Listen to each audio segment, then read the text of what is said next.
Testing, testing. Lovely.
Hello, hello, Judge Judy Slayer. Thank you for following. Dropped out of nowhere there. So yeah, I may be a mad scientist, but dropping a guerrilla stream like pretty much out of nowhere, like that's pretty nuts. If you ask me. If you ask me. But hey there, thanks for following. I hope you're gonna enjoy your time here. We're gonna have a nice chill time. Programming in Rust.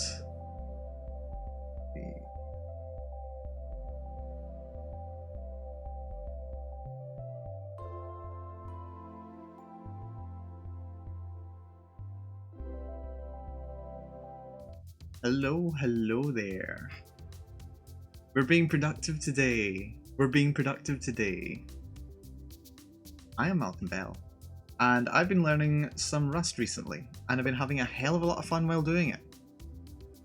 So that's what we're going to be doing today. This is very unplanned, very spontaneous, very much like I might as well do something productive with my day. And Rust is going to scratch that itch for me. That's what we're here for. So if you wanna chat, if you want to say hi, you want to ask anything, you want to offer some advice, if you're more familiar with Rust than I am, then I'm more than happy to hear it. So let's see, we did the random number stuff. Oh, actually, that's not random number stuff. We're over in data types now.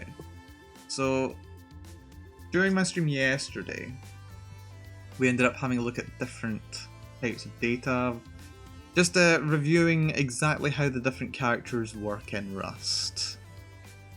The different data types. We got through all the mathematical operators for numbers. We had booleans. We've got characters, including, you know, Unicode characters, which are very interesting. And yeah, so we're having a look at characters. We just finished that. Got some nice music playing in my background as well. Gotta have something to chill to while working. So now we're looking at compound types. We're looking at tuples. Tuples, yep, grouping together values with a variety of types into one compound type. That's really cool. Have fixed length. Once declared, they cannot grow or shrink in size. We create a tuple by writing a comma-separated list of values, of course. So let tup. And we're going to say this tuple is going to be containing an I32 character, a floating point 64-bit number, and a unsigned 8-bit integer. So that's a signed 32-bit integer, a floating point 64-bit number, and an unsigned 8-bit integer, I believe. And that is going to be 500, 6.4, Absolutely beautiful. Yeah, the variable tuple binds, or tup rather, binds to the entire tuple because a tuple is considered a single compound element. To get the individual value out of a tuple, we can use pattern matching to destructure a tuple like this. So what we're going to do here, we're going to go let x, y, z equals tuple. So print line, the value of y is y. Right, so I don't think I've got anything else that should print.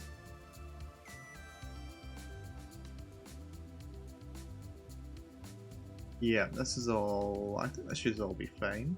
Let's save this up, and we should just be able to go cargo run. Okay, yeah, it's just complaining that it's not been asked to do anything with them. Did we get a print line? Yeah, we've just got a lot of unused variables. There's a lot of unused variables, let's see. Yes, I don't care about these. The value of y is indeed 6.4, which we wrote up here, so that's good. So yeah, you can assign variables by doing that. That's nice to know, nice to know. Program first creates a tuple and binds it to tup, then it uses a pattern with let to take the tuple and turn it into 3 separate variables x, y, and z. This is called destructuring because it breaks the single tuple into 3 parts. Finally, the program prints the value of y, which is 6.4. Lovely. So, in addition to destructuring through pattern matching, we can access a tuple element directly by using a period followed by the index of the value we want to access. Okay. Okay, so it's a period that you would use. So, let's see. Let 500 equals x dot 0. Okay, so not a bracket to access the. So you don't use square brackets to access an index. You use a dot notation. Okay, that's interesting. So let 6.4 equal not x, x. It'll be tup. That's gonna be tuple, yeah. So tuple 1 let 1 tuple dot 2. Okay, interesting choice of notation, but I can roll with it. So that's for accessing tuples. Creates a tuple and then makes new variables for each element by using their respective indices. As with most programming languages, the first index in a tuple is 0. And now we're going to use arrays. And arrays seem to be using square brackets, the way that I like them to. So we're going to go let a equals 1, 2, 3, 4, 5. So now we've got an array.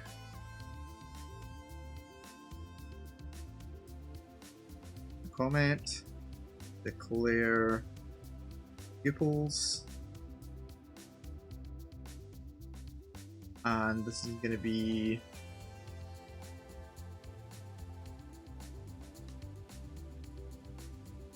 so this is accessed through templates, wasn't it? Was it a template? Is that what it was called? A pattern. Access elements through pattern.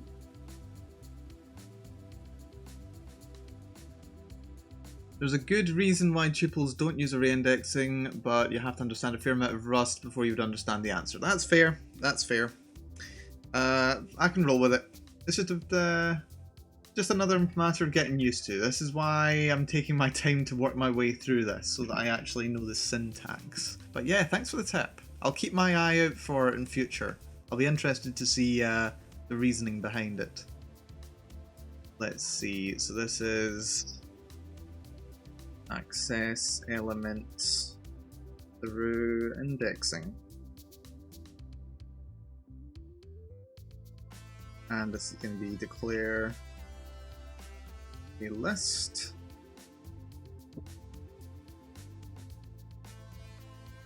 There's our list. There we go. So arrays, when we want data allocated on the stack rather than on the heap. We'll get to that in the next chapter. Or to ensure we also always have a fixed number of elements. Okay. And yeah, thanks for dropping by again, Mechanical Hands. Your insight will be very much appreciated. If you have any to share. A vector is a similar collection. Oh, this is a vector, isn't it? A vector. Wait a minute. An array isn't as flexible as a vector type. Okay, so it is an array. So let's call this properly array. Not a problem, happy to help. Glad to hear it. Glad to hear it. An array isn't as flexible as a vector type. A vector is a similar collection type provided by the standard library that is allowed to grow or shrink in size. I do like vectors.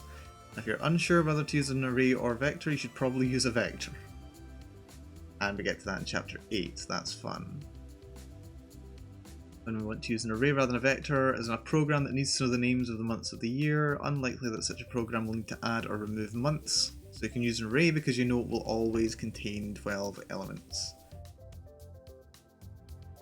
So arrays have a fixed number of elements, vectors change.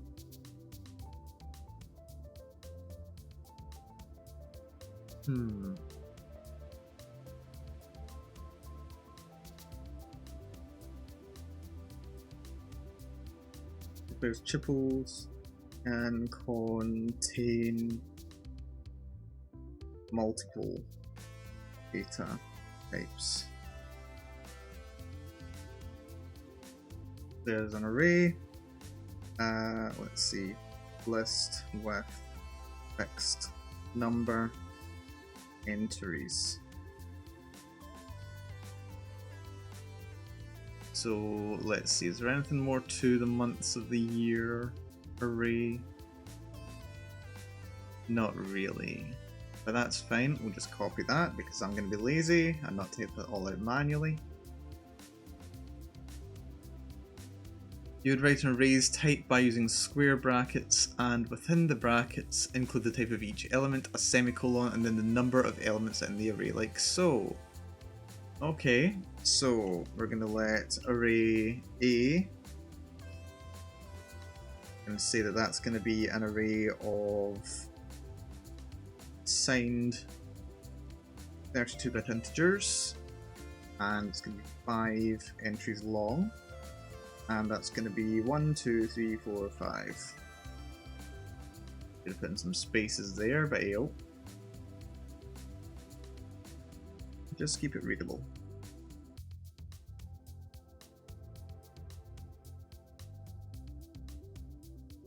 So I32 is the type of each element after semicolon. Yep. The number of elements. The number 5 indicates the array contains 5 elements. Yep. When writing an array's type this way, it looks similar to an alternative syntax for initializing an array. If you want to create an array that contains the same value for each element, you can specify the initial value followed by a semicolon and then the length of the array in square brackets as shown here. So that's an array of I32 numbers. If we go let A, we're going to say that is going to be 3 semicolon 5.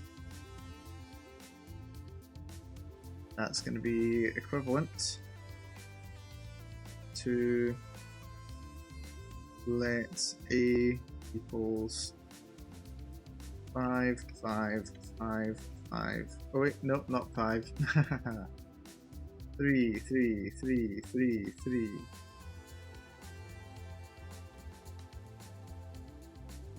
Good to know. Accessing elements.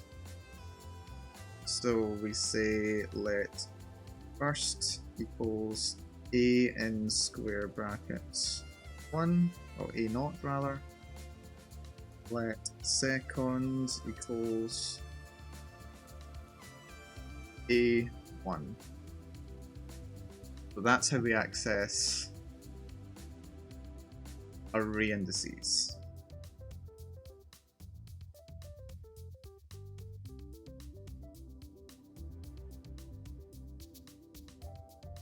In this example, the variable named first will get the value 1, because that is the value at index 0 in the array.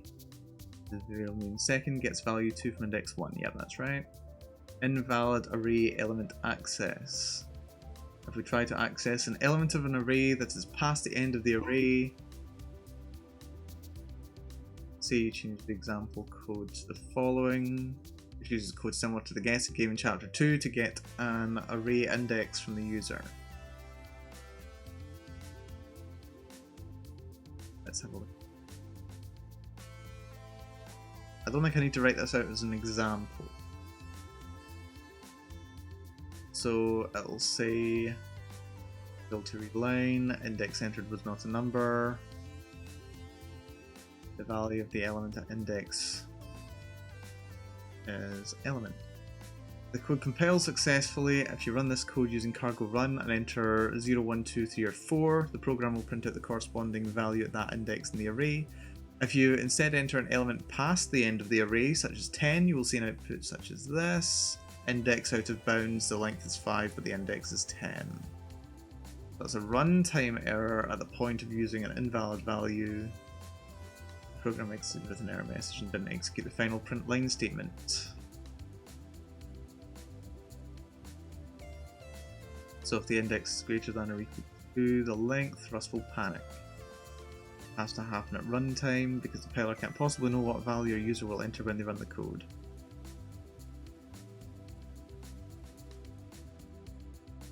So this is for protection against accessing invalid memory. So that's very good to be security conscious. And we get that more in chapter 9, that's good. Okay, I think we're done then with the types. We've covered the basics of the types. We'll get back onto vectors and the like in the future, I'm sure.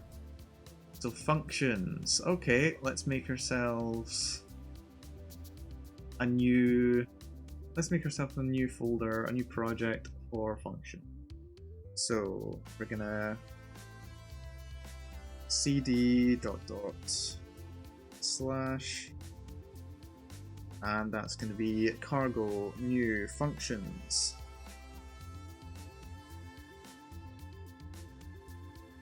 cd function, no, cd functions, thank you.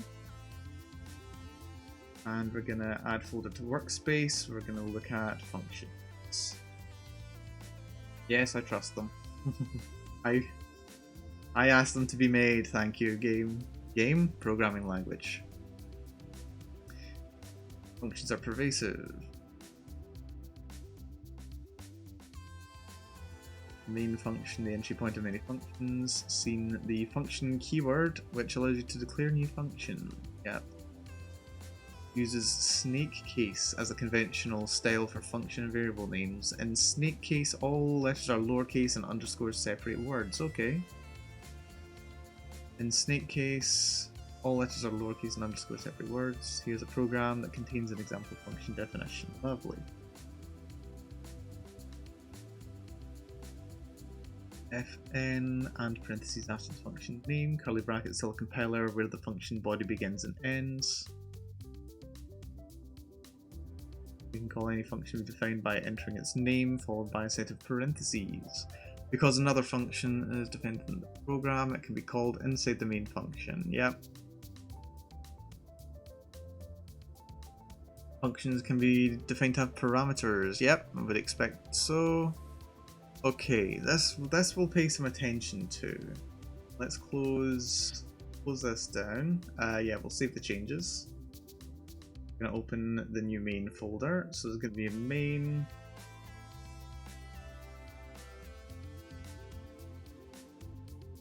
So the function, another function, and we're gonna have a variable x, which is an I32.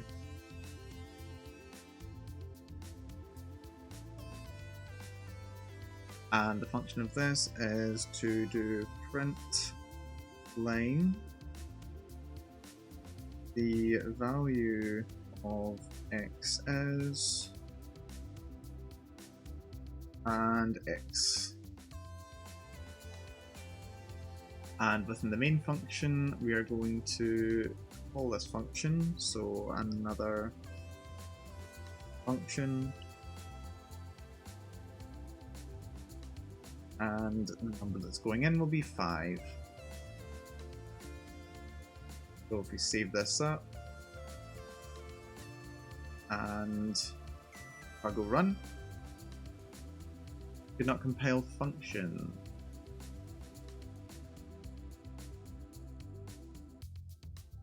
Have I missed something? Don't tell me, I will find it. Value of x is x. Argument never used. The argument is used though.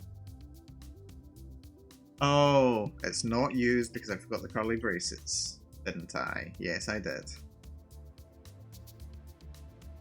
There we go, the value of x is 5, as desired. Lovely, lovely, lovely.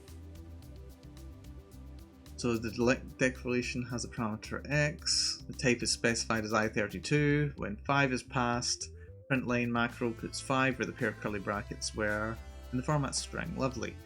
In function signatures, you must declare the type of each parameter. This is a deliberate decision in Rust's design. Requiring type annotations in function definitions means the compiler almost never needs you to use them elsewhere in the code to figure out what you mean. Lovely. You want to have multiple parameters, you separate it with commas, of course.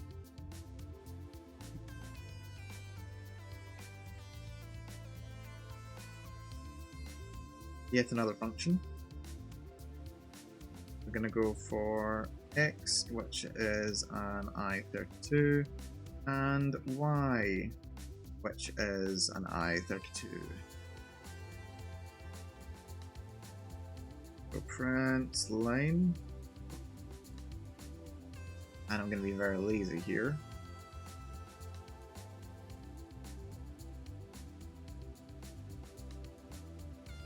Value of x, and the value of y.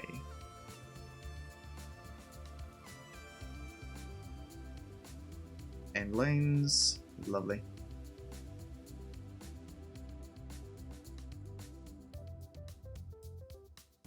And call it.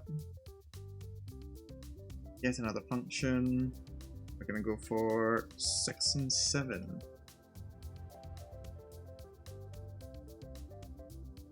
So save it up. And cargo run. Runs away, value of x is 5, value of x is 6, value of y is 7. Lovely.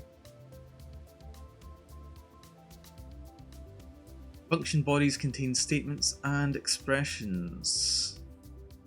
Yep, okay, so let y equals 6, that's a statement. Using let as a statement.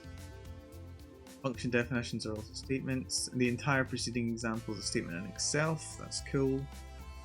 Statements do not return values, therefore you can't assign a let statement to another variable, such as the following code tries to do, you'll get an error. Let x equals let y equals 6. So that'll be an error. So let's not do anything silly like that. Let's not do anything silly.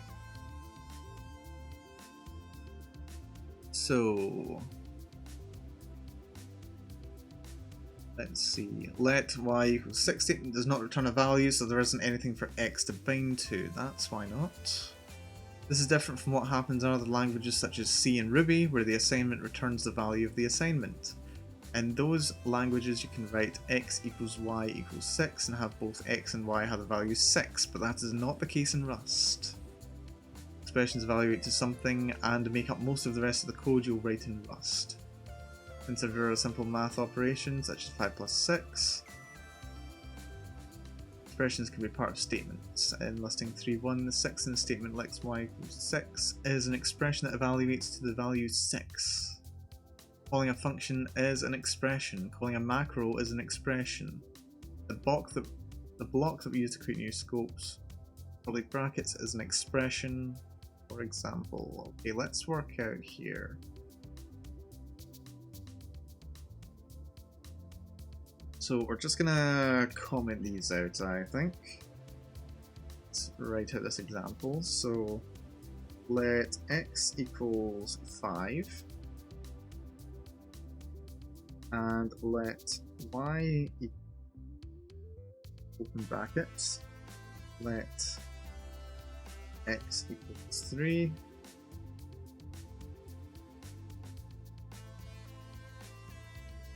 x plus 1.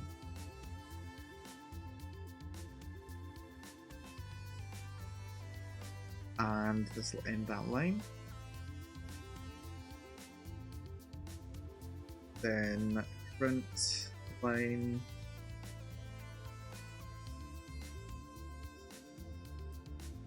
the value of y. No, not u. The value of y is y. Don't need that bracket there.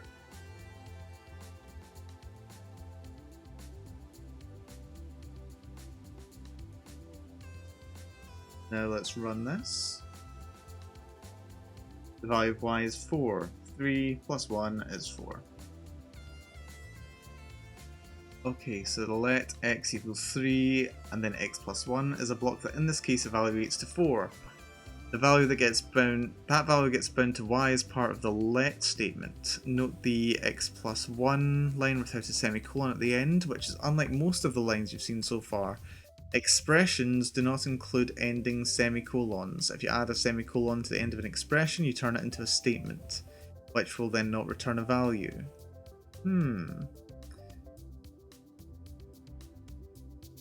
Not written any comments yet.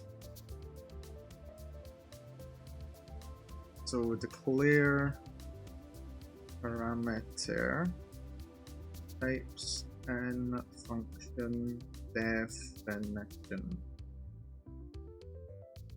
And for this, this is a statement.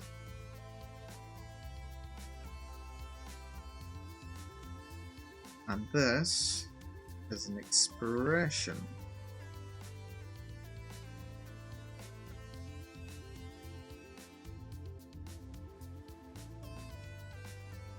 Does not need an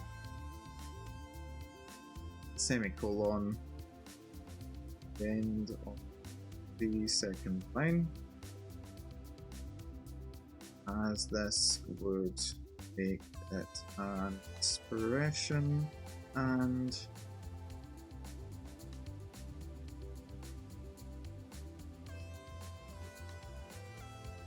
would return a value. Okay, I'm sure we'll get plenty of practice and experience working with this in future, so let's look forward to that. Functions with return values. Okay. Functions can return values to the code that calls them. We don't name return values, but we do declare their type after an arrow. Okay. So let's go for a new function, and we're going to call it 5. And that means it's going to return an i32 integer. Open brackets, lovely. And that's just going to be 5. And that is... Am I right in saying that this is effectively an expression? Like it's a function, but there's an expression within the function. Maybe? I don't know. We shall see. We shall see. So I'm just gonna block comment this section out, I think.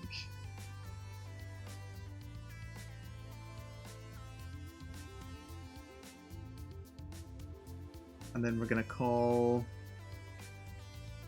let x equals 5.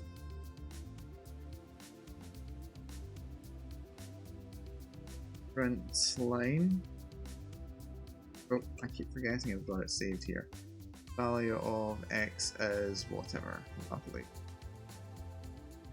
The 5 would be an expression. Yes, I thought so. I thought so. See, I can learn stuff here. I can learn stuff here. Oh, I did want to switch on a light, but it looks like the bulb has burst. That's a shame. There we go. Now we have some more light for me. Just slightly punch my screen there. There we go. Much better. Much better.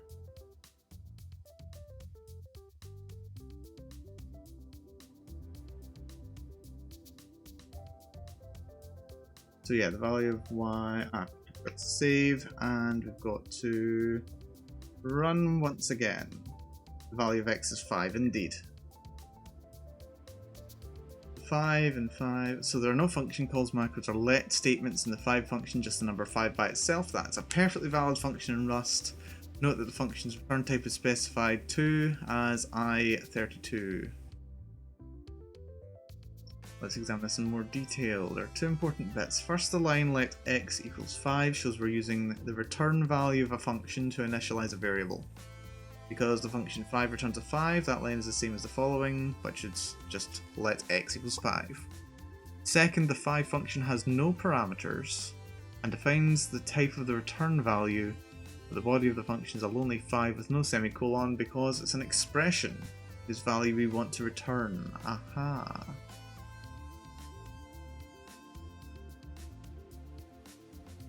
So let's make another function following along with the examples. So functions plus 1. It's going to take variable x, which is an I32, and then it's going to return another I32. And the function is going to be x plus 1.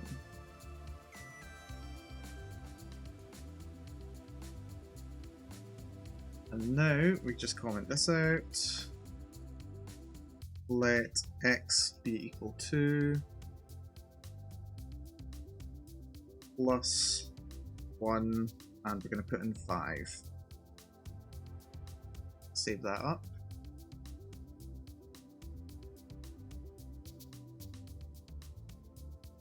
And now we run.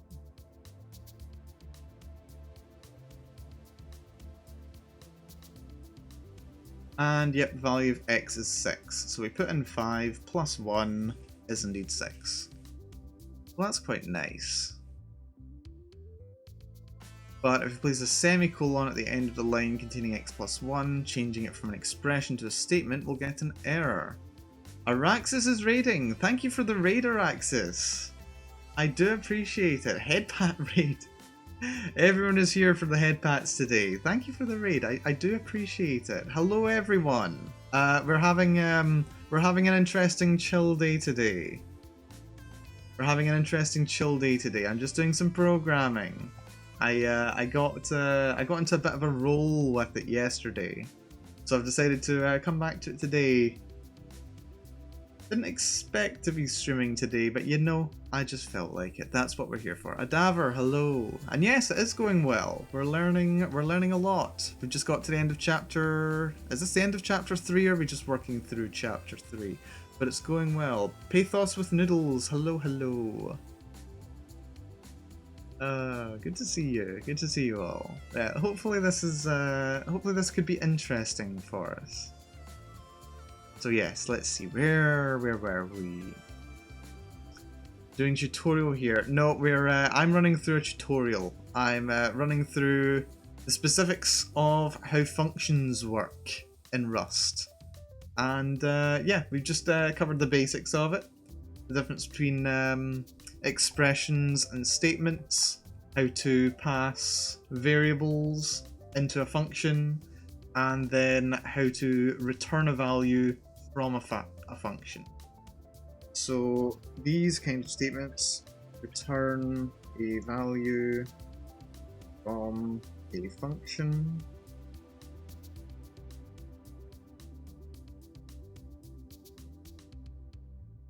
and this pass variable to function, and this, let's see, what was particularly fancy about this. This was just another example. So pass variable, get return variable, and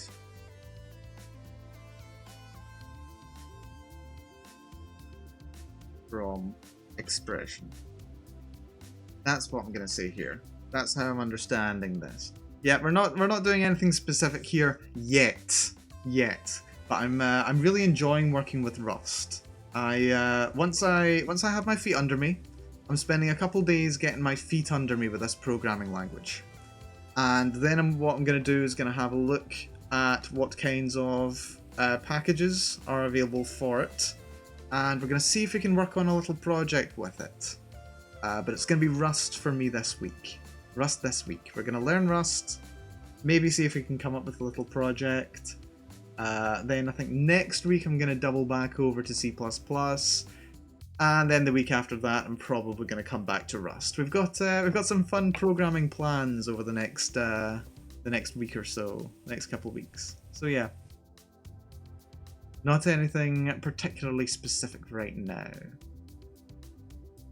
But yeah, if we put that at the end, yeah, so just to confirm, if we put a semicolon here, that turns this into a statement, and it'll complain because it expects a return value, but there isn't one. So that's nice. That all works completely fine. Lovely, lovely, lovely. Next page, we're talking about comments. I don't need to spend very much time talking about comments. I've been writing comments out here this whole time. Block comments, single line comments. Yeah, we can skip this. Here we go, chapter 3.5, control flow. We're getting onto control functions. This is the fun stuff. This is where the fun begins. So, let's see. Let's cd to... Oh, that's not right. cd to the containing folder. I'm gonna go cargo new, and that's gonna be control flow. We're creating a new project here called control flow, and we're gonna cd to control flow, not control, not tontrol. What is tontrol? What is tontrol? I like the sound of it though. Control flow, there we go. And let's just add that folder to the workspace. Control flow. Here we go. The only thing you missed from the comment section is that / are line comments and / are doc comments. Okay, so that's let's just take a quick double check at that, just so I definitely don't miss anything useful. So / where are we here? Documentation comments, which we'll discuss in Publisher Crate to crates.io section of chapter 14. Okay, yep, so we'll get around to that when we get to chapter 14. But thanks for the heads up on it. I'll know to keep an eye out for it now, Mechanical Hands. I'll keep an eye out for it. Let me just double check something, make sure... Yep, that's all fine. So yeah, we'll keep an eye out for that, but let's have a look at if, expressions, and loops. Because this is where the fun really begins with programming. So we're going to start off with this example, an if expression. We're going to say let number equal 3. So we've got a number variable here. So if this number is less than 5, we're going to print the line condition was true.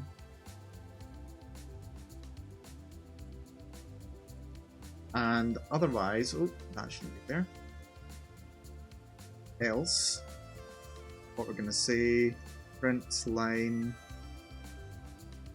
the condition was false.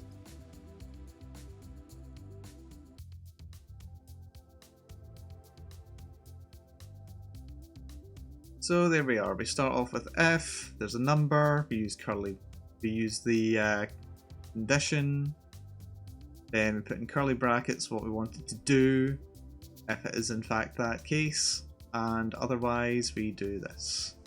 That's fine. Let's just compile that, and let's see, it's cargo run. Runs away, condition was true, because the number was less than 5. So that is good, that is good. Let's try changing the value of number to a value that makes the condition false. That's easy peasy. So let's change it to 7, save up. And we're going to cargo run. Condition was false. Lovely. So it does do both cases when it should. It's also worth noting that condition in this code must be a bool. If the condition isn't a bool, we'll get an error. For example, try running the following code. If number. Okay, so if number. So this is something that would be very different from Python, because in Python you can write if number, and the language looks at number and says, okay, is there a variable called number? And if there's no variable called number, then it'll express it as false, it'll return false for that call, and if there is something called number, then it'll take that as true, so it would evaluate as a bool. But it doesn't look like this does it here, which means a little bit more writing, potentially a little bit more writing, but not a bad thing, not a bad thing at all. Like, it doesn't hurt too much for having to write if number is less than a value or something like that. Or maybe they've got some equivalent way of doing it. But yeah, another thing that's worth being note of, this is why I'm spending my time working through this, so that I don't get caught in a trap by what I'm familiar with. Different languages, you need to do different things with them. Right, my playlist just ran out, so I'm just going to try and find some more music to play. Let's go for...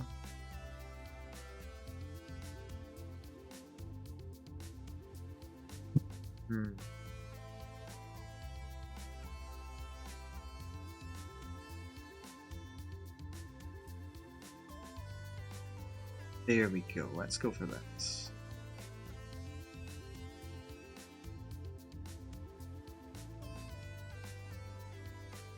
Lovely, lovely. Okay, so, yep, that's all fine. Worth noticing the condition this code must be a bool. Yeah, we've discussed that. The error indicates that Rust expected a bool but got an integer. That's fine. If number not equal to 0. So you must be explicit and always provide if with a boolean as its condition. If you want the if code block to run only when a number is not equal to 0, for example, we can change the if expression to the following. So let if number not equal to 0, number was something other than 0, that's fine. Handling multiple conditions with if, so that'll be the else statement.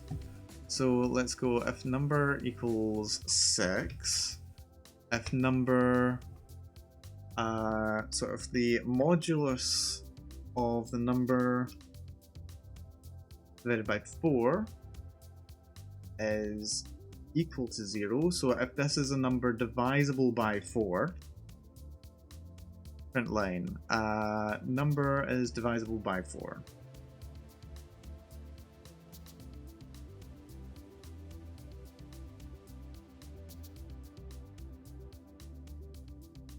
And then else if number is divisible by 3.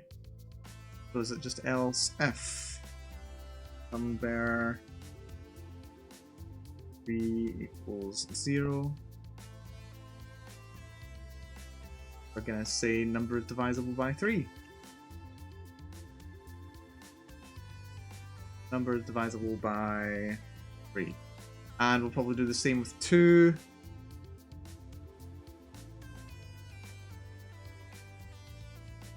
So else if number is divisible by 2, number is divisible by 2. And otherwise, we just write else. And the last case is going to be print line. Oh. Number is not divisible by 4, 3, or 2. With an Oxford comma. I do like the Oxford comma. So if we're going to put in 6, we can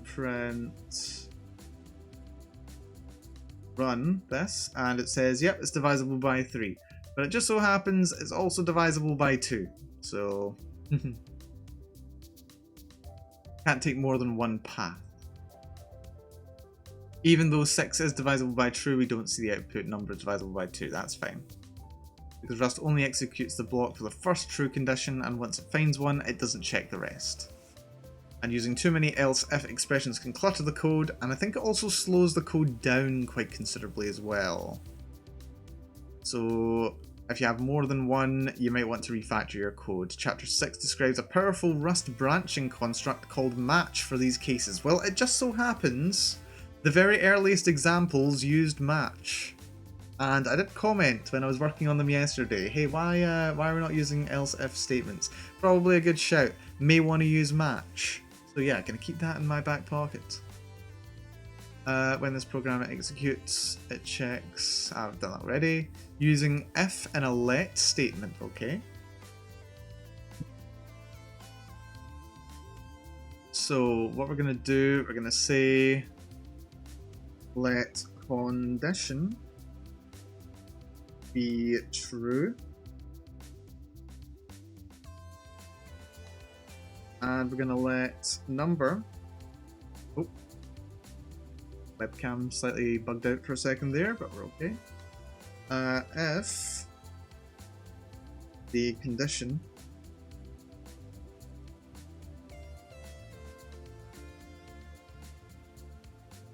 if condition 5 else 6. Print line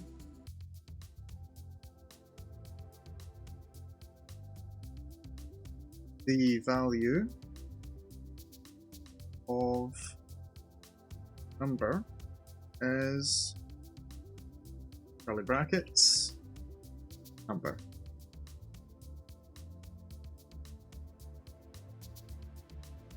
And we're just gonna do a little block comment here just to clear that out.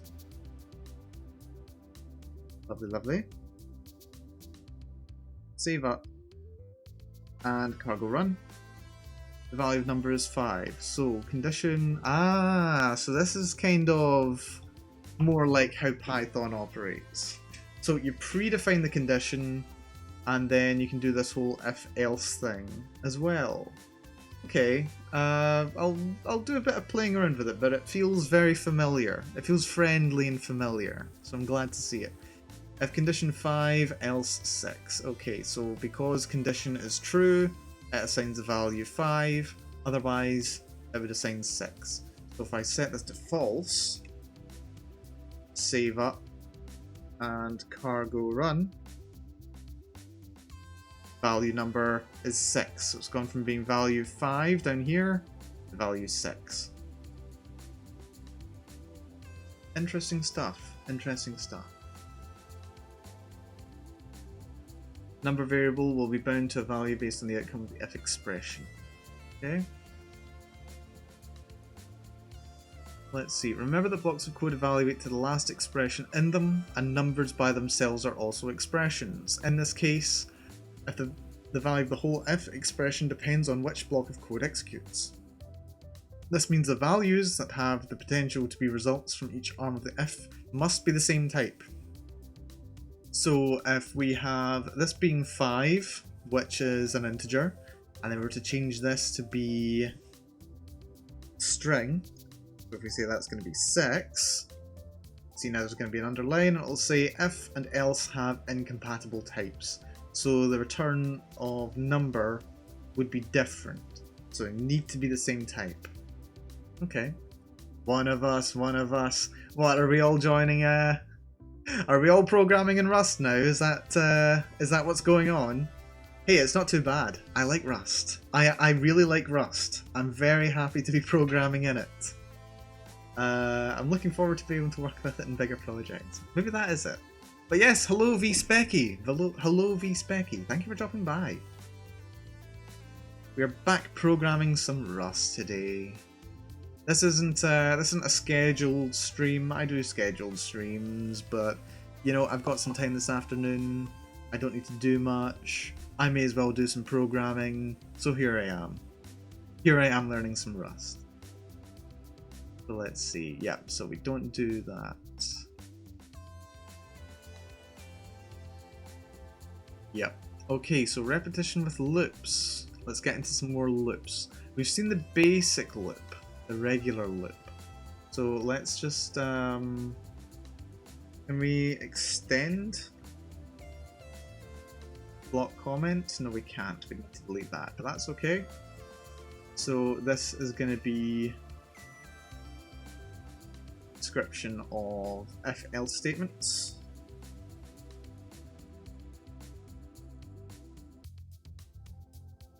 And this is going to be, let's see, how did it describe it? If and a let statement.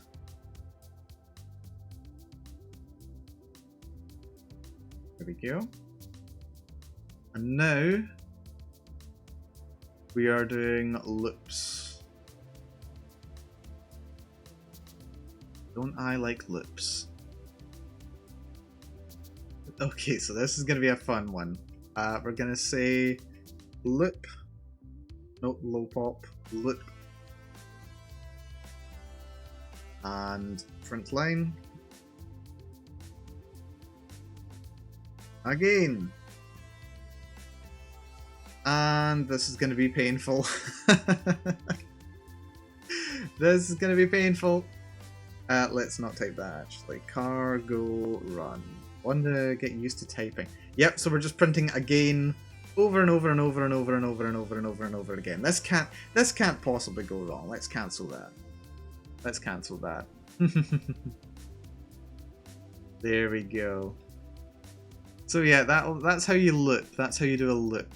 And it just prints again a lot. So that's fun.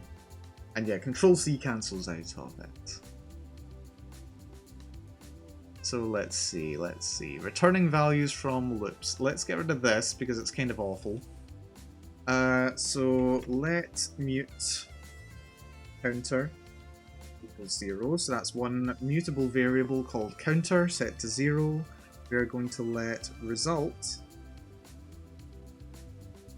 be the result of a loop that within it is going to be counter plus 1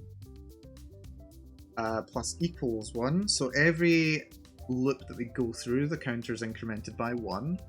And then if the counter is exactly equal to 10, curly brackets, we say break counter times 2. So now we've got an expression here where we break, and then we've got counter times 2. So we multiply counter by 2, and that will be the return value of the loop, which is assigned to result. So if I'm right, and if I'm reading this correctly, what will happen is result will have the value 20. So let's see if I'm right. Don't tell me, don't spoil it for me. We're going to say print line, the result is curly brackets, result. Not realt, result. Thank you. Cannot find result. Ah, that's because we've got too many indents. And that's actually in the wrong place entirely. So let's get rid of that. Is that right? Yeah, that's in the right place, but because it's an expression, it needs to have a semicolon at the end of the curly bracket. That's saved, and then that's going to be cargo run. And fingers crossed this is going to be 20. The result is 20! Yes! Okay, I'm taking that as a win. So yeah, we declare variable name counter, initialize it to 0, declare variable result to hold the value returned from the loop. On every iteration of the loop, we add 1 to the counter variable, then check whether the counter is equal to 10. When it is, we use the break keyword with the value counter times 2. After the loop, we use a semicolon to end the statement that assigns the value to result. Finally, we print the value in result, which in this case is 20. Absolutely fantastic. Absolutely fantastic. So, how the hell do I describe this in a comment, eh? That was actually a really good and concise description, but it's a paragraph. Don't need to talk about that. Let's see. We assign return of loop expression to result, and let's see, counter equals 10, so this assigns the value to the loop's return value. So this assigns the loop's return value. Okay, so that's how you handle loops then, which is actually quite nice. I quite like working with it that way. Like, unlike some languages where the description of what's in the loop goes at the top, like in the full description, you kind of have to do it in the middle. Maybe there's another way to do it. Maybe there's a bit more depth to loops than this. But I quite like that. I don't mind that at all. It's quite a concise way of writing a loop and assigning the value. So yeah, that's interesting. That's really interesting. Conditional loops with while. So let's just create another, well, we'll extend block comment.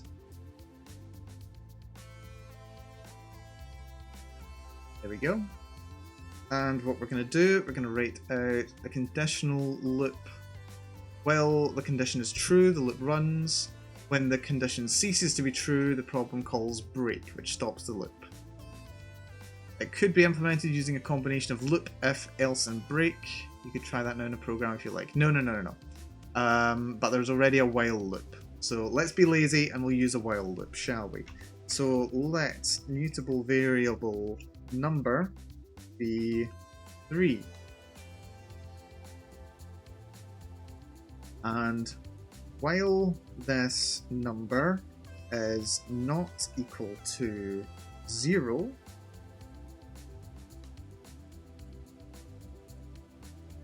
and I need to have that number, there we go. we print the line that says brackets and exclamation point, and we say number. It says what the number is with an exclamation point at the end for effect, and then we decrement the number. Number minus equals 1, so every time we go through the loop, the number will be decreased by 1. Lovely, lovely. And then at the end of the loop, we print the line left off with a lot more exclamation points than I put there, and capitalization. Lovely. That's saved up. Cargo run. 3, 2, 1, lift off. Fabulous. It's like I've never stopped playing Kerbal Space Program. So, yep, that's using a while loop.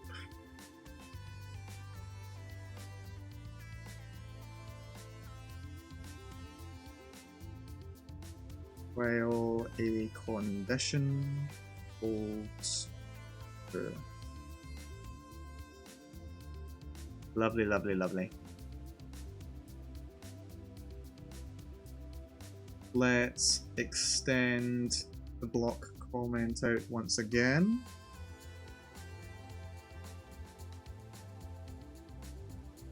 Here we go. And we're going to loop through a collection with 4, okay?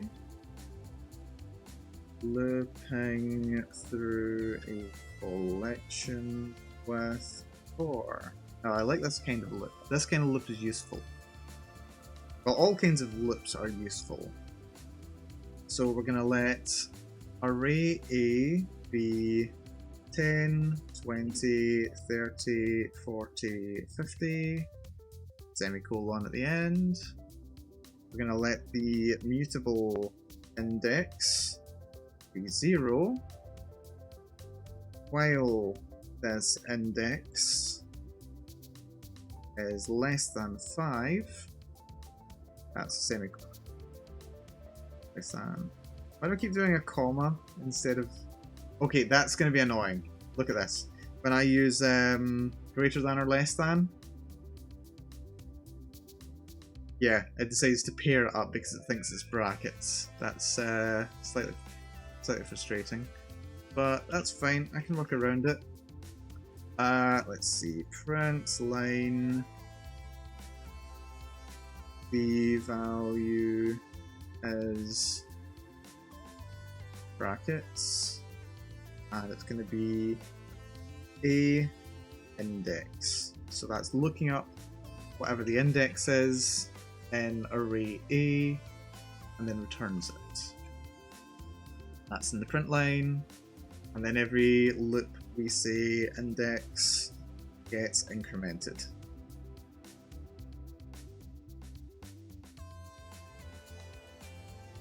Let's save that up. Counts through the elements in the array, starting at 0 and looping up until the final index, when index is less than 5 is no longer true. And that'll print every element in the array. So cargo run.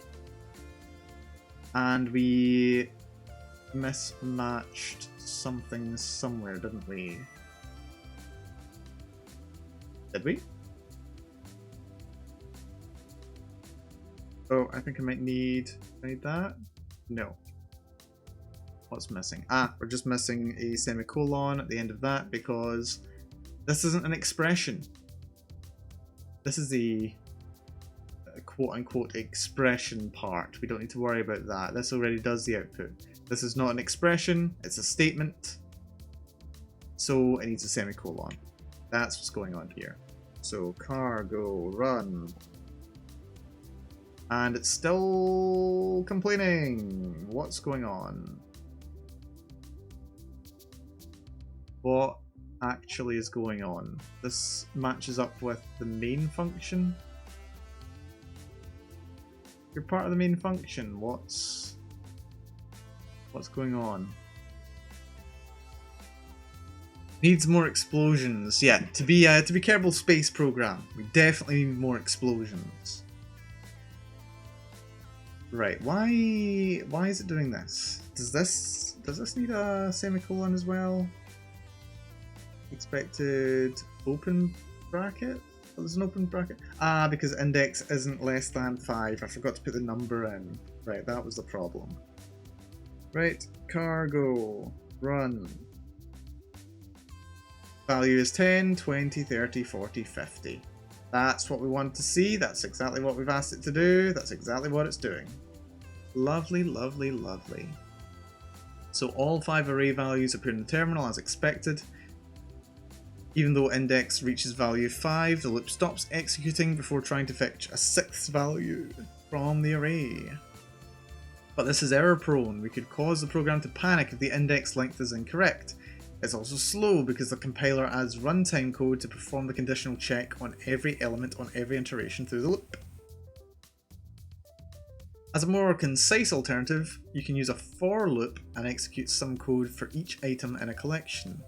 A for loop looks like the code in listing 3.5. So what we'll do is looping through each element of a collection.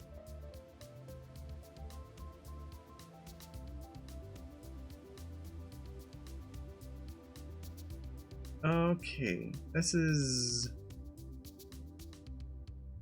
So yeah, that's a while loop.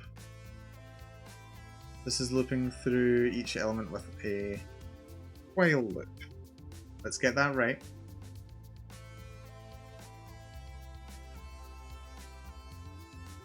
I'm gonna go looping through each element with a for loop. This will be better. So we're going to keep the first 2 lines the same. These let statements, we're going to copy those. But here we're going to write... Oh, actually, we don't need the index. We don't need the indexer. So what we're going to do... For element... What have we here? Bend Over is now following. Thank you for following Bend Over. I appreciate it. Good family, the Dovers. A very good family. Dear. So, for element in a.iter.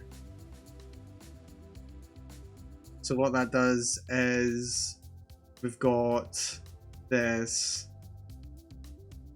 array here, and we're using its iter function to iterate through each member. So for every element in the iterator, we are going to be doing this function, which is going to be print line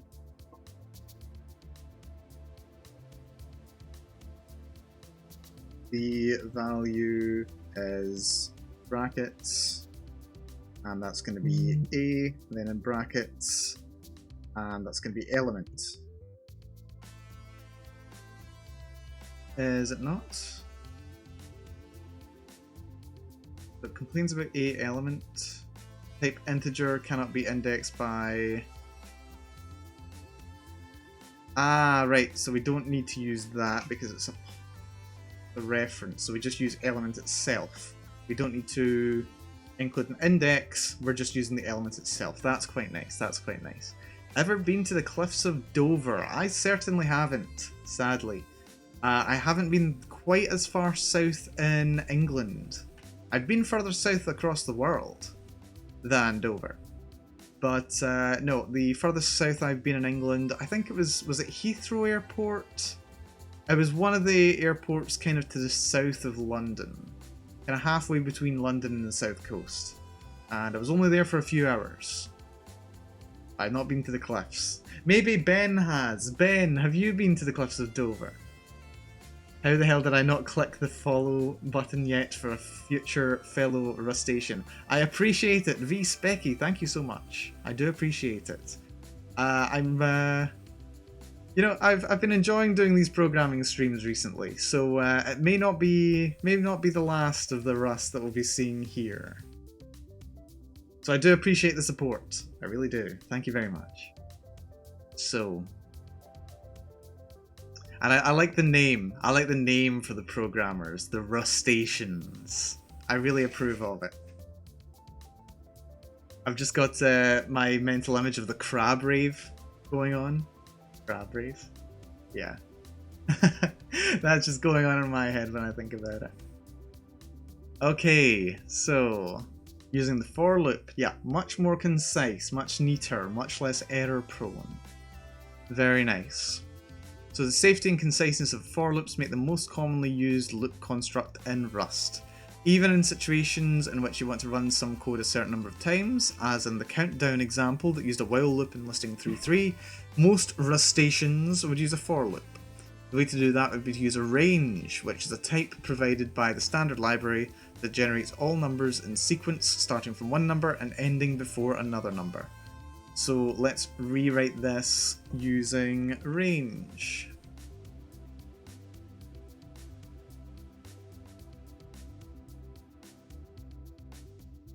Because ranges are absolutely fantastic. So we don't even need to have the let preamble. We don't even need that going on.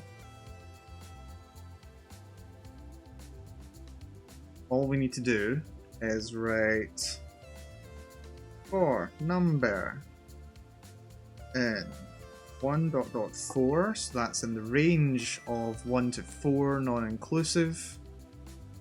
So that would be 1, 2, and 3. And we're going to reverse that. We print the line, open brackets, exclamation points, close brackets as well, please, exclamation point, and number in that. And at the end, print line left of triple exclamation point. Lovely.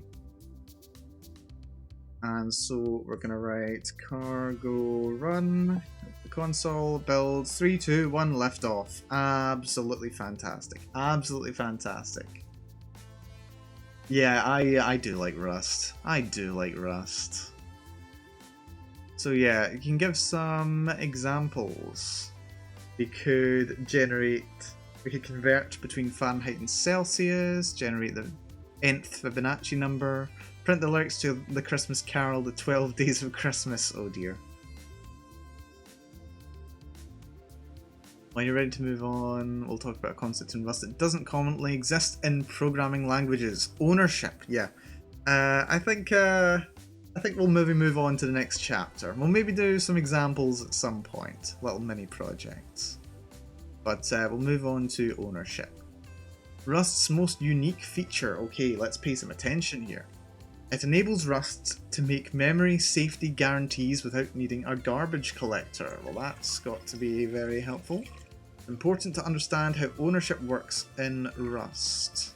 In this chapter we'll talk about ownership as well as several related features, borrowing, slices, and how Rust lays data out in memory.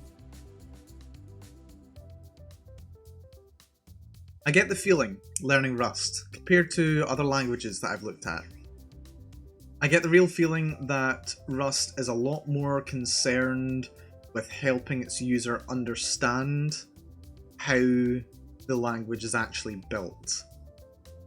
And at the very least through the how-to guide that I'm following here, it takes great pains to say this is how this data structure operates. A lot of other languages, when they're teaching you, they're like, yeah, you don't need to worry about it. Maybe they're just written for much more beginner users, or maybe they don't expect their users to want to care about these aspects. But it does seem Rust is going out of its way to teach you what's special about the language, how it really works. At the very least, within my experience, I do know that other languages will have the same kind of attention to detail in them as well, and they'll all have their own individual and unique features, but I'm appreciating them more with Rust than I have with other languages in the past. So they've decided that this is an important part of Rust. Let's give it some attention. So all programs have to manage the way they use a computer's memory while running. Some languages have large garbage collection that constantly looks for no longer used memories as the program runs. In other languages, the programmer must explicitly allocate and free the memory. Rust uses a third approach. Memory is managed through a system of ownership, with a set of rules that the compiler checks at compile time. None of the ownership features slow down your program while it's running. Okay. It's a new concept for many programmers. It does take some time to get used to. The good news is, the more experienced you become with Rust and the rules of ownership system, the more you'll be able to naturally develop code that is safe and efficient. Okay, very interesting. So what you're saying is it's a case of Stockholm Syndrome, basically. But using Stockholm Syndrome to make you write safer code. That's good to see. That is good to see. When you understand ownership, you'll have a solid foundation for understanding the features that make Rust unique. In this chapter, you'll learn ownership by working through some examples that focus on a very common data structure, strings. Okay, and they've got a massive big section on the stack and the heap. Let's see. Whether the values on the stack or the heap has an effect on how the language behaves. Both parts of memory is available to code to use at runtime, but structured in different ways. The stack is last in, first out, a concept I'm familiar with from many card games. When you add more plates, you put them on top of the pile, and when you need a plate, you take one off the top. Adding data is pushing onto the stack, removing data is called popping off the stack. Familiar with the concept. All data on the stack must have a known fixed size. Otherwise, it must be stored on the heap. On the heap, you require a certain amount of space. Allocator finds an empty spot in the heap that is big enough and marks it as being in use, and returns a pointer which is the address to that location, which allocates on the heap and is just abbreviated as allocating. Pushing values on the stack is not considered allocating. Because the pointer is a known fixed size, you can store the pointer on the stack, but when you want the actual data, you must follow the pointer. Like being seated at a restaurant. When you enter, you state the number of people in your group, and the staff finds an empty table that fits everyone and leads you there. If someone in your group comes late, they can ask where you've been seated to find you. Pushing to the stack is faster than allocating on the heap because the allocator never has to search for a place to store new data. That location is always at the top of the stack. Comparatively, allocating space on the heap requires more work because the allocator must first find a big enough space to hold the data and then perform bookkeeping to prepare for the next allocation. True. Yeah, let's see. Card games I've played. Magic the Gathering. I do like Magic the Gathering. Not played as much of it in recent years. But I do like certain channels that discuss different aspects of the game's design, its lore, the artwork, the design of the cards, some of the history of the game. Really interesting to me, and it's just fun to play on occasion too. I'm pretty sure Yu-Gi-Oh! Also has a kind of last in, first out system when it comes to resolving spell and trap effects, but less familiar with Yu-Gi-Oh! And I'm pretty sure it's common in most games like this as well. So let's see. When your code calls a function, values passed into the function, including potentially pointers to data on the heap, and the function's local variables get pushed onto the stack. When the function is over, those values get popped off the stack. Okay. Keeping track of what parts of code are using what data on the heap, minimizing the amount of duplicate data on the heap, and cleaning up unused data on the heap so you don't run out of space are all problems that ownership addresses. Once you understand ownership, you won't need to think about the stack and the heap very often, but knowing that managing heap data is why ownership exists can help explain why it works the way it does. Yeah, this is kind of one of the earlier chapters did make a bit of a point about how it did make quite a point about using a reference to a variable rather than using the variable itself. For example, in a function call. So you're not allocating a new space in memory for the variable, you're just referring to the place in memory where the variable is already held. Which is something that I've been exposed to much more recently than I would like to admit, when I was working on some C++ last week. It's not a concept that I really worked with before. I just remember struggling to figure out what was wrong, adding ampersands and asterisks to try and make my code work properly. Fun times, but I'm starting to get my head around it now. We'll see how this goes. Let's get into things now. Let's get doing some writing rather than just some reading. So what we're gonna do, we're gonna go cd to the containing folder. We're gonna go cargo new, and we're gonna call this ownership.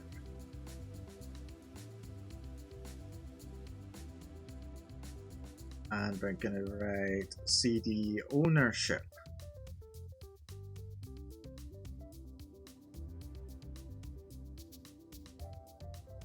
Control flow, we're gonna add a new folder. That's gonna be the ownership folder. And yes, we trust it.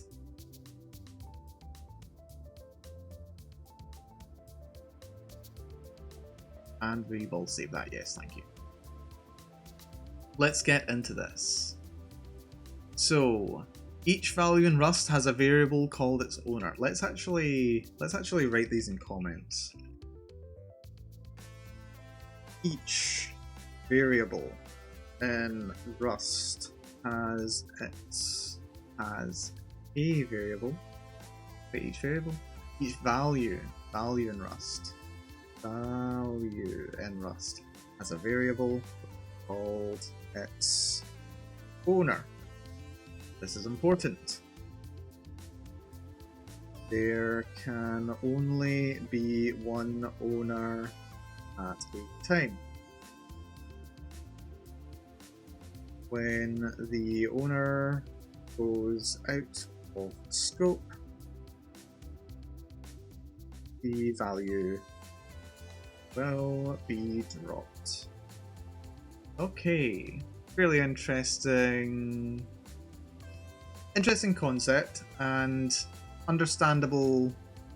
fairly understandable idea behind them. Simple rules. I'm pretty sure it's going to be mostly a bit like I'm imagining going into this blind. I'll be a bit like a Russian doll. Kind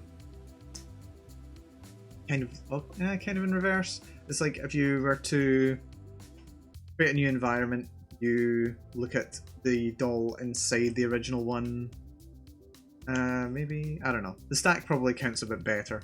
So you've got all the previous stacks on top of things. When you add a new one to the stack, there's a new load of values that can be defined in it. And then once the owner goes out of scope, the value is no longer on the stack. That's probably very, very wrong. I'm going to stop talking out of my ass now. Let's actually look at some real examples and stop guessing and theorizing. So let string s be hello. No exclamation point. We're being professional here. Let's see. So variable s refers to a literal string, where the value of the string is hard-coded into the text of our program. The variable is valid from the point at which it's declared until the end of the current scope. And there are comments annotating where variable s is valid. So, s is not valid here, not declared yet. Okay, that's fair. And now S is valid from this point, not point forward. Can do stuff with S, that's understandable.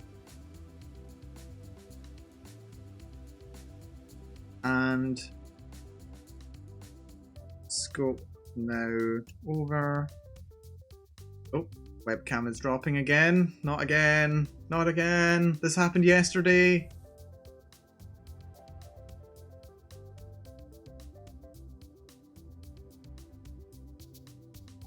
S is no longer valid.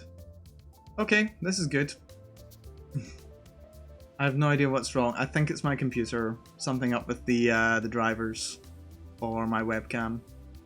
So let's just reset the position. We'll roll with it. We'll roll with it just like we did yesterday. Maybe it'll behave itself.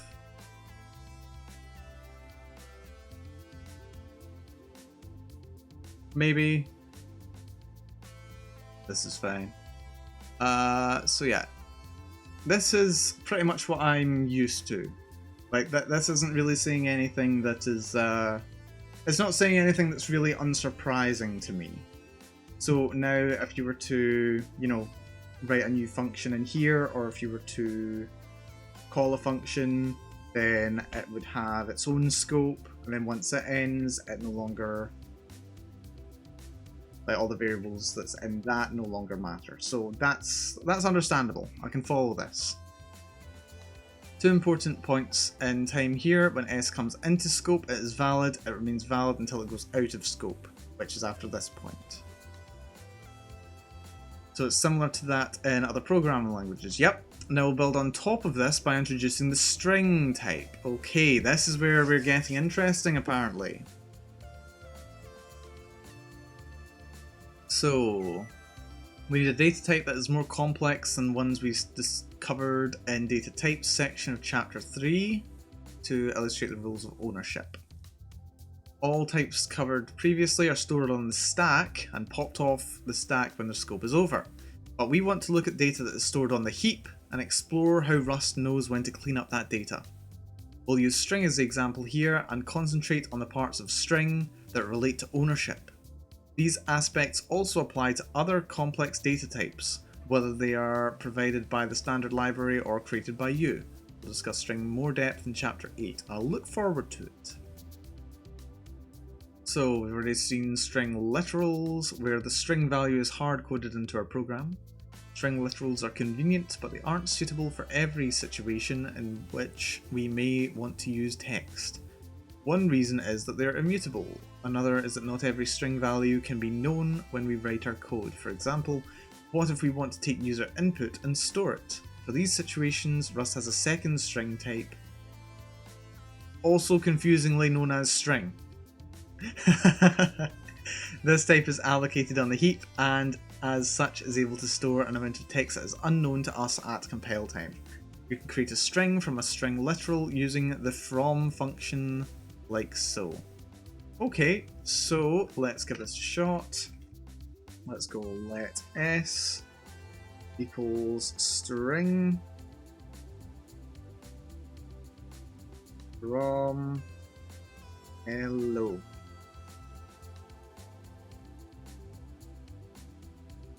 So this is the string literal.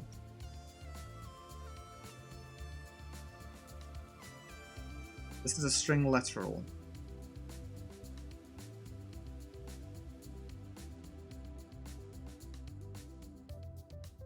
Which is hard-coded. So now we've created a string from a string literal.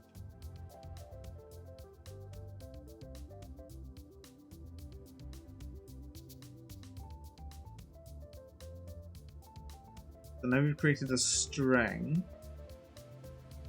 Double colon is an operator that allows us to namespace this particular from, which is this function here. under the string type rather than using some sort of name like string underscore from. We'll discuss the syntax more in method syntax section of chapter 5, and when we talk about namespacing with modules and paths for referring to an item in the module tree in chapter 7. This kind of string can be mutated, so let's actually make this a mutable string then. Let mute s. Yep, and it doesn't seem to be complaining. So s dot push underscore string push stir. We're gonna open bracket and world. Oh, look at that! We just created a hello world function. How adorable. So push str appends a literal to a string. So that's a string literal. We're just going to put in brackets. It's a literal. That's what it is. It's a literal. This appends a literal, which is this new string literal, or literal, get appended to string that is mutable. Okay, okay. And print line curly braces S, not U, S, thank you. And print hello world. And let us just confirm that by typing cargo run. And okay, yep, it's got a little complaint because we don't actually use variable s, but it does print hello world, just like we want. So what's the difference? Why can string be mutated but literals cannot? The difference is how these two types deal with memory. Okay, we're getting into the nitty gritty here, which is fun. My my soundtrack has ended. No, it's not. Just paused. Oakley dokley. In the case of a string literal, we know the contents at compile time. So the text is hard-coded directly into the final executable. This is why string literals are fast and efficient, but these properties only come from the string literal's immutability. Unfortunately, we can't put a blob of memory into the binary for each piece of text whose size is unknown at compile time, and whose size might change while running the program. With the string type, in order to support a mutable growing piece of text, we need to allocate an amount of memory on the heap unknown at compile time to hold the contents. This means the memory must be requested from the memory allocator at runtime, and we need a way of returning this memory to the allocator when we're done with our string. First part is done by us, so requesting the memory from the memory allocator when we do string from. Right here, that's us requesting the memory. And we need a way of returning this memory to the allocator when we're done with our string. This is different. In languages with a garbage collector, for example Python, the garbage collector keeps track and cleans up memory that isn't being used anymore, and we don't need to think about it. Without a garbage collector, it's our responsibility to identify when memory is no longer being used and call code to explicitly return it, just as we did to request it. Doing this correctly has historically been a difficult programming problem. If we forget, we'll waste memory, but if we do it too early, we'll have an invalid variable. If we do it twice, that's a bug too. We need to pair exactly one allocate with exactly one free.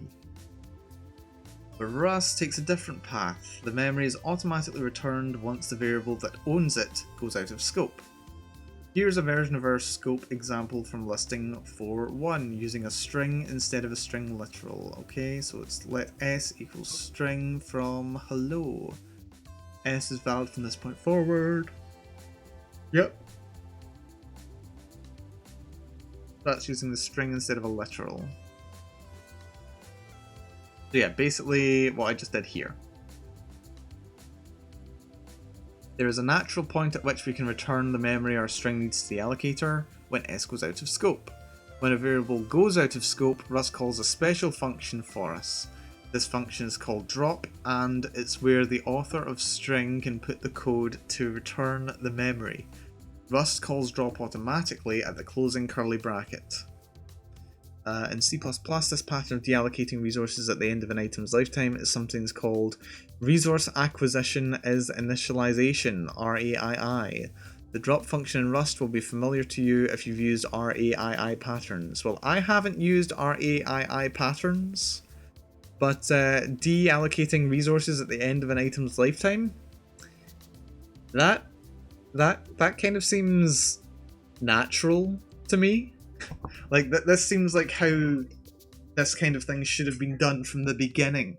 So colour me very impressed with Rust from having been the one to actually think of doing it this way. Like, it seems natural. I'm gonna say it seems like the natural thing to do. But,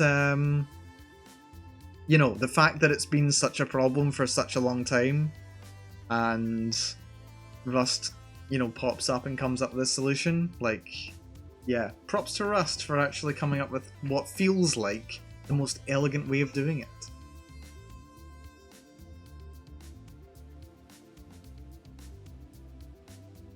So yeah, it may seem simple right now, but the behaviour of code can be unexpected in more complicated situations, when we want to have multiple variables use the data we've allocated on the heap.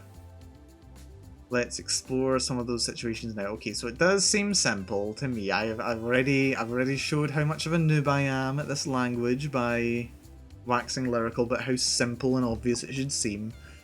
But okay, let's get some examples of unexpected code behaviour. So multiple variables can interact with the same data in different ways in Rust. Let's look at an example using an integer and listing for 2.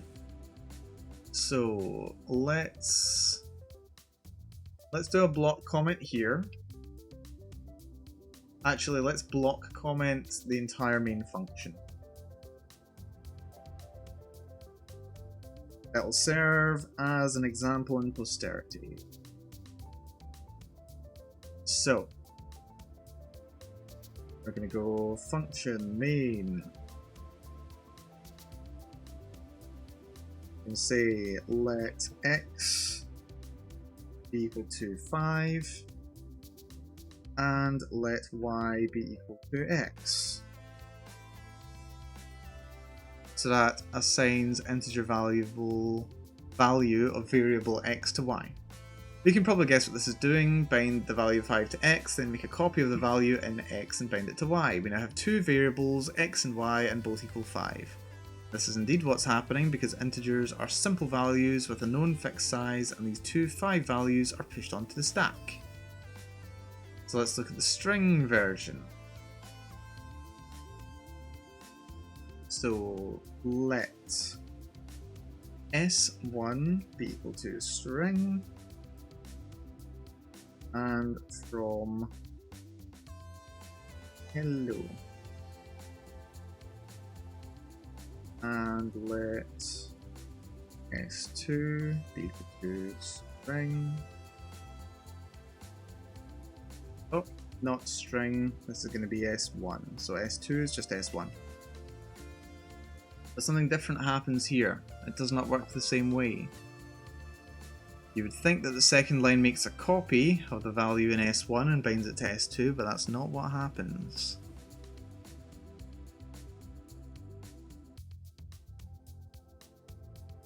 The string is made up of 3 parts, shown on the left: a pointer to the memory that holds the contents of the string, a length and a capacity. This group of data is stored on the stack. On the right is the memory on the heap that controls the contents. Okay, so we've got a nice little picture there. The length is how much memory in bytes the contents of the string is currently using. The capacity is the total amount of memory in bytes that the string has received from the allocator.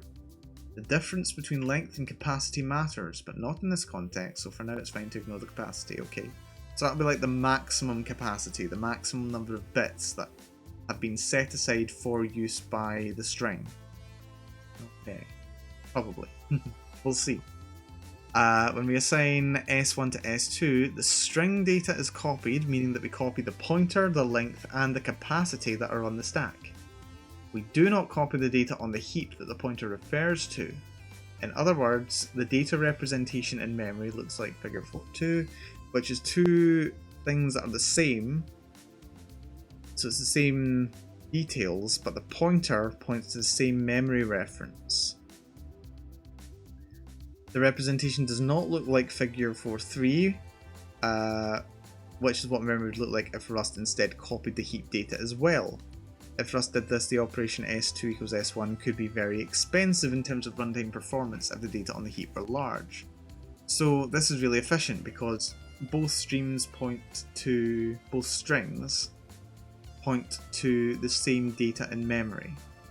Whereas if it was a full copy, like with the two integers, then it would copy over the data as well. Okay.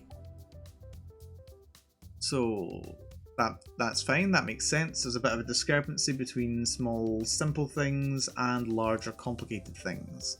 So if it goes on to the stack, then it can copy data, or rather just, yeah, it's just a copy of new data, or it seems to be.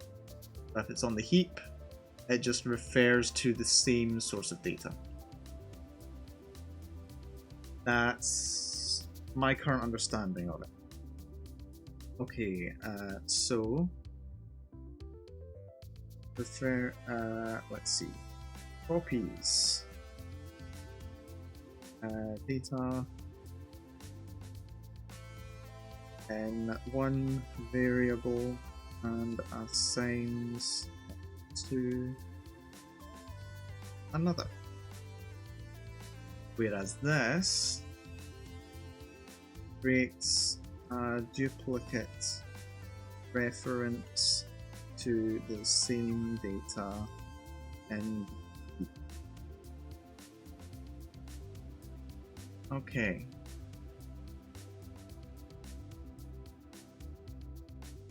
Okay.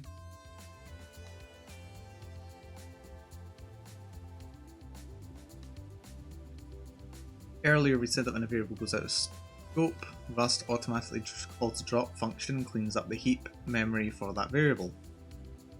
But figure 4.2 shows both data pointers pointing to the same location. This is a problem. When S2 and S1 go out of scope, they will both try to free to the same memory. This is known as a double free error and is one of the memory safety bugs we mentioned previously. Freeing memory twice can lead to memory corruption, which can potentially lead to security vulnerabilities. Well, that's not good.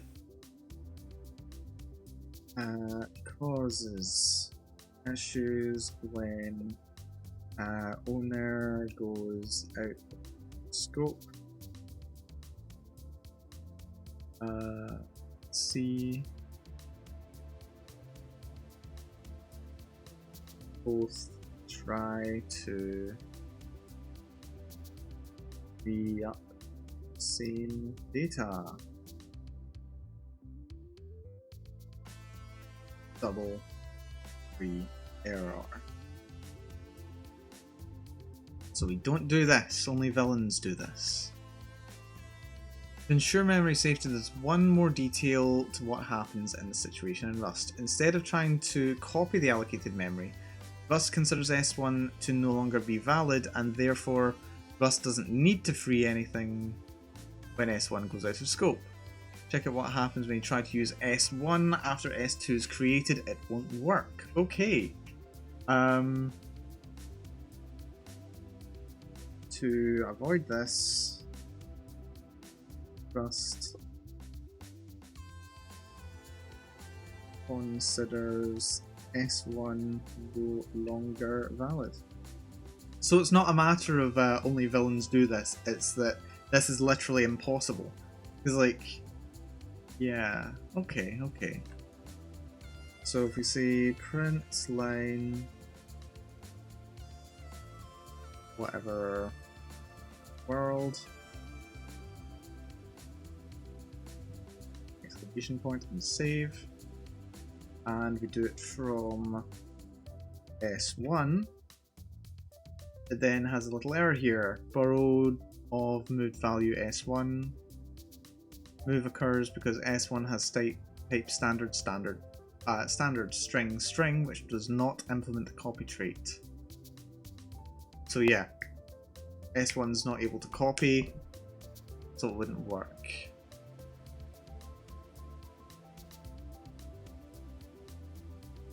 The value has been moved to S2.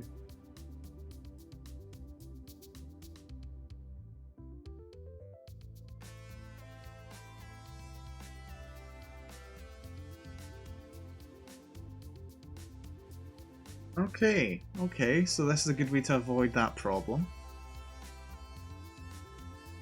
If you've heard of the terms shallow copy and deep copy while working with other languages, the concept of copying the pointer length and capacity without copying the data probably sounds like making a shallow copy, but because Rust also invalidates the first variable, instead of being called a shallow copy, it's known as a move.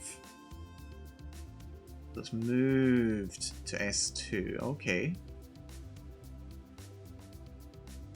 In this example, we would say that S1 was moved into S2.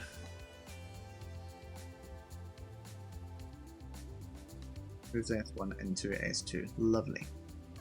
What actually happens? Yep, S1 is invalidated. That solves the problem. With only S2 valid, when it goes out of scope, it alone will free the memory and we're done. In addition, there's a design choice that's implied by this. Rust will never automatically create deep copies of your data.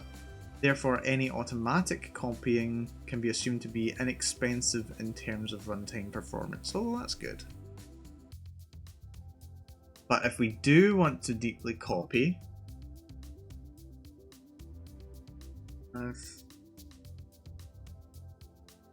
using clone to deeply copy data.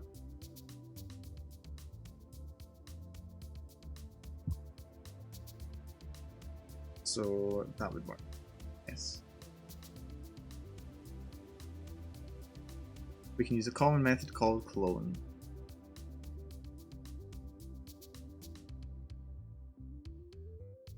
And now, let's copy these, because we're doing the same thing here. S1 equals string, let S2 equals S1 dot clone. So let S1, we're missing the end line there. S1 clone, there we go. Clones, so this clones S1 and assigns it to S2.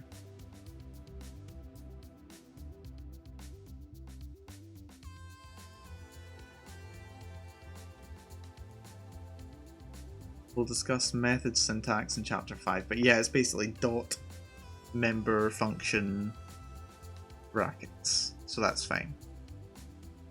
This one fine, and explicitly produces the behavior shown in figure 4.3. This is cool. So I'm gonna be lazy because, you know, I'm getting a bit tired actually. It was an unexpected stream today. Just thought I'd do it because I felt like it. I had the time, so we run. And it says S1 equals hello, S2 equals hello. Lovely, lovely, lovely. Let's just copy this.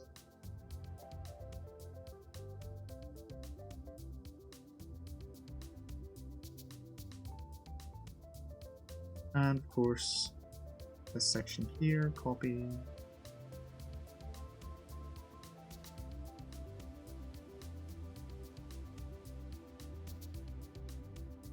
Hello world, lovely. So,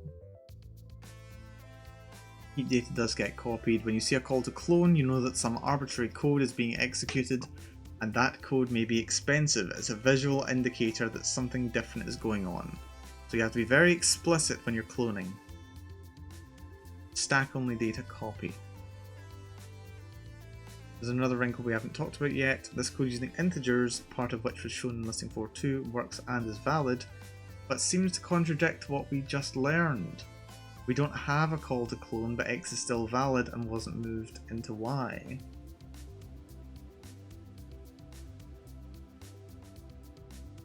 So let's see, stack only data.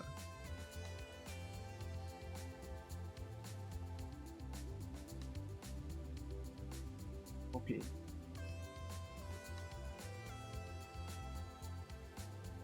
The example 4 doesn't invalidate X.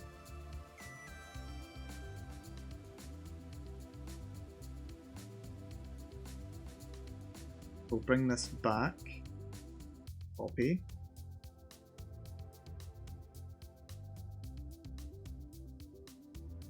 The reason is that types such as integers that have a known size at compile time are stored entirely on the stack. So copies of the actual values are quick to make. So copies are stored on the stack and are quick to make. So there's no reason we would want to prevent X from being valid after we create Y. In other words, there's no difference between deep and shallow copying here, so calling clone wouldn't do anything different from the usual shallow copying we can leave out. And we can leave it out. Rust has a special annotation called the copy trait that we can place on types like integers that are stored on the stack. Got more about traits. Chapter 10. Where's that gone? If a type implements the copy trait, an older variable is still usable after assignment. Rust won't let us annotate a type with the copy trait if the type or any of its parts has implemented the drop trait. If the type needs something special to happen when the value goes out of scope, we add the copy annotation to that type. And we add the copy annotation to that type, we'll get a compile time error. To learn about how to add the copy annotation to your type to implement the trait, see derivable traits in Appendix C. Right, we won't be near that anytime soon. But good to know. Let me just try something. I want to test if we can fix what's going on with my webcam, because it doesn't seem to be behaving.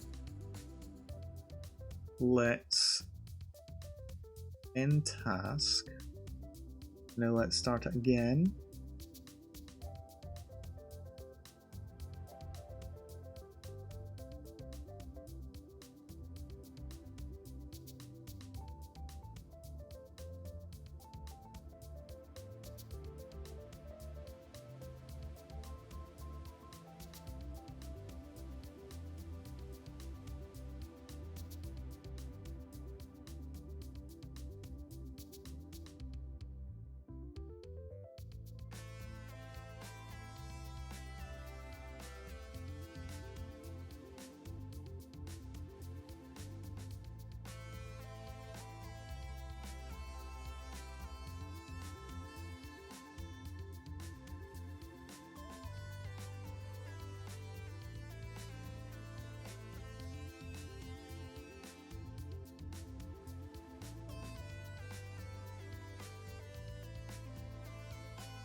myself. Yeah, I muted myself. Apologies. I must have hit the 7 key at some point because that is my mute button. Yeah, I must have muted myself at some point. Okay, so it looks like, if I'm getting this right, let's see, function still there, that's good. So if I'm getting this right, right, I need to demo. That's fine. So yeah, you define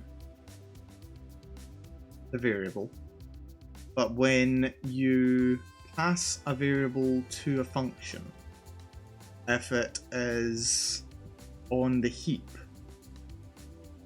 its value is then passed ownership to the function. And so I couldn't do anything more with S here. But if I were using something that stays on the stack, pass a variable to it, then I can continue using it here, unless I were to make a copy or a clone of it here. So if it would take ownership dot clone, well, I'm sure we'll test this. I'm sure we'll test it. I think, is that what's happening? I'm not sure. Anyway, so we'll let x be equal to 5, and we're going to go makes copy x. Okay, so x would move into the function.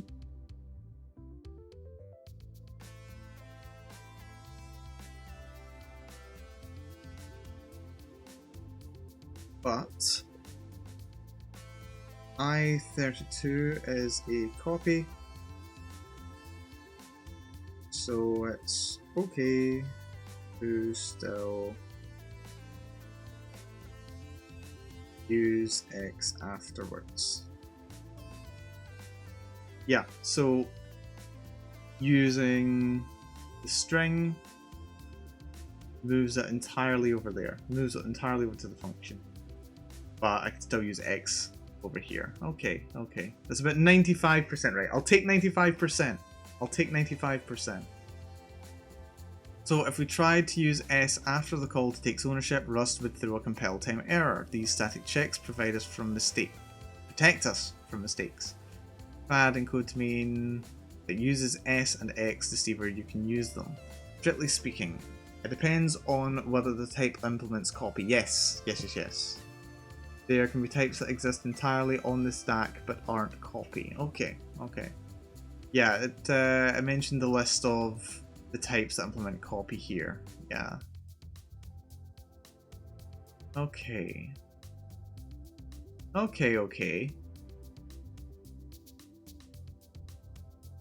So let's try doing something with S and X just for illustrative purposes. So now we're going to try just a print line.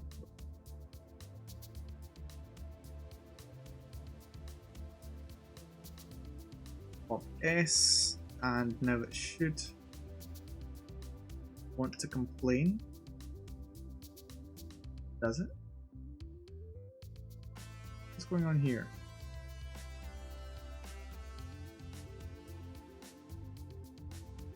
Right, yes, yeah, so it's going to be a compile time error for, oh, that's print line, not plint line.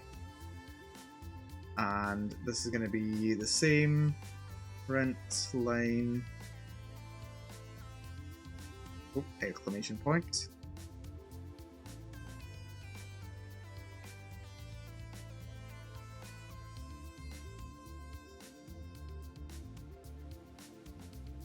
Okay, let's try this, shall we? Saved, and then it's going to be cargo run. Yeah. So let S string hello S comes in Cisco. Expected type.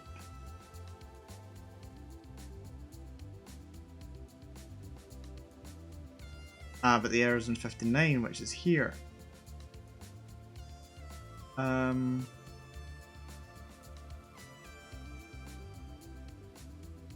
Ah, because it isn't right from. From hello. That's it.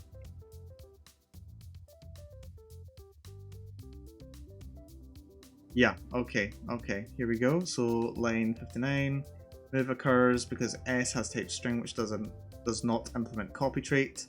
Value is moved to take ownership, and value is borrowed here after move. So yeah, it does complain. It does complain. So that's good to know. That's good to know. Throws file time error. Works fine. Okay.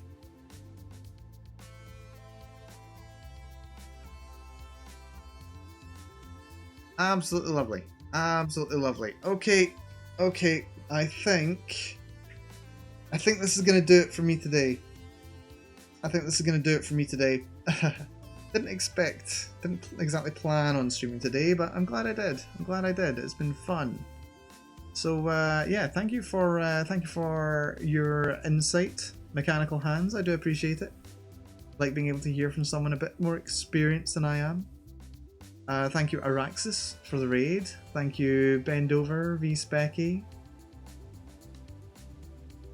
for following and for popping by. Adaver as well. Good to see ya, if you're still here. But yeah, no, this has been fantastic. This has been great. Learning a lot, getting over some potential issues. There's 2 more bits of example down here. Maybe I'll stream them another day. Maybe I'll work on this off stream, but I just need a break. I'm gonna take a break now. I'm gonna chill out for the rest of my day.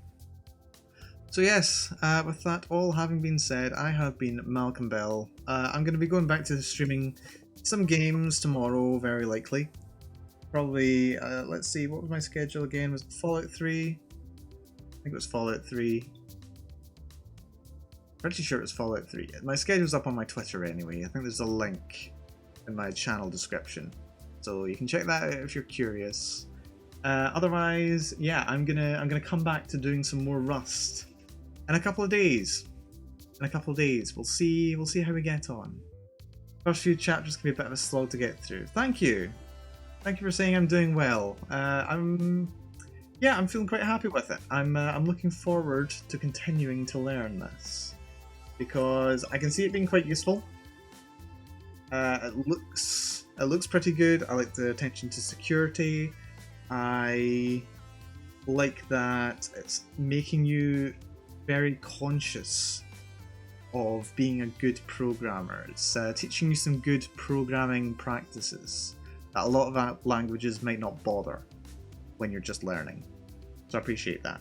And also, I'm planning on using it. There's a package that's coming out in a couple of weeks that I've had my eye on for over a year, and this is a perfect excuse to learn the language that I would end up using for it. So yeah, maybe I'll be able to do some kind of a project with that when that comes out too. But yeah, thanks for the assistance once again, Mechanical Hands. So yeah, I think that's going to do it. That's going to do things here. So hope you all have a very lovely day. I know I will. And yeah, see you again next time. Bye-bye. Bye-bye. Bye-bye.